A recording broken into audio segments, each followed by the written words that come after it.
সাহাবে হযরত আনাস রাদিয়াল্লাহু তাআলা আনহু বলতেছেন, ইয়া রাসূলুল্লাহ, ইয়া হাবিবাল্লাহ, হুজুর গো, বাড়িতে আটা নেই, পানি নেই, বাড়িতে চাউল নেই, ডাল নেই,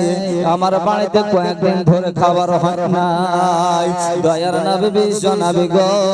তাই আপনার কাছে ছুটে এলাম যে হয়তো নবী মুস্তাফার বাড়ি আসলে আমি হয়তো কিছু আপনার খাবার পাবো।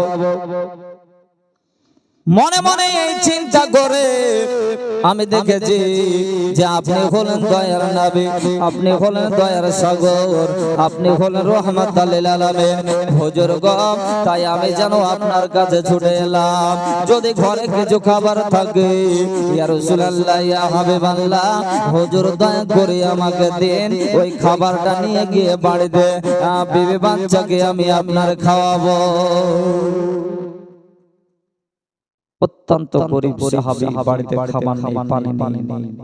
চাল ডাল নেই, যার কারণে আমার নবী মুস্তাফা কা মাওলার কাছে গিয়ে বলতেছেন, ইয়া রাসূলুল্লাহ, ইয়া হাবিবাল্লাহ, আজকে হুজুর কয়েকদিন থেকে অনাহার চলছে, বাড়িতে খাবার পানি কিছু নেই, তাই আপনার কাছে ছুটে এলাম। এ বাবা, আমার ভাইরা গো, ওগো আমার সুন্নি মুসলমান তরুণ যুবক ভাইরা, শুনুন, আমার নবীর প্রতি কতটা মুহাব্বত, নবীর উপর কতটা প্রেম, আমার নবীকে কতটা ভালোবাসে দেখুন। আজ যদি আমাদের কোনো জিনিসের অভাব হয়, আজকে যদি আমাদের কোনো জিনিসের দরকার প্রয়োজন হয়, তো আমরা কিন্তু আপনার করে গিয়ে আমরা গ্রামের মেম্বারের কাছে ছুটি, আমরা গ্রামের প্রধানের কাছে ছুটি, আমরা আপনার গ্রামের ধনী লোকের কাছে আপনার ছুটি, আমরা কিন্তু বড় লোকের কাছে গিয়ে ছুটি। কিন্তু আমার নবী মুস্তাফার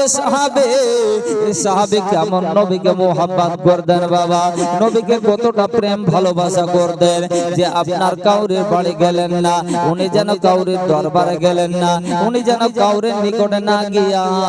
আপনার আমার নবী, নবীগণের নবী আকা মাওলা জনাবে মুহাম্মদ রাসূলুল্লাহ সাল্লাল্লাহু তাআলা আলাইহি ওয়াসাল্লামের বাড়ি গেলেন।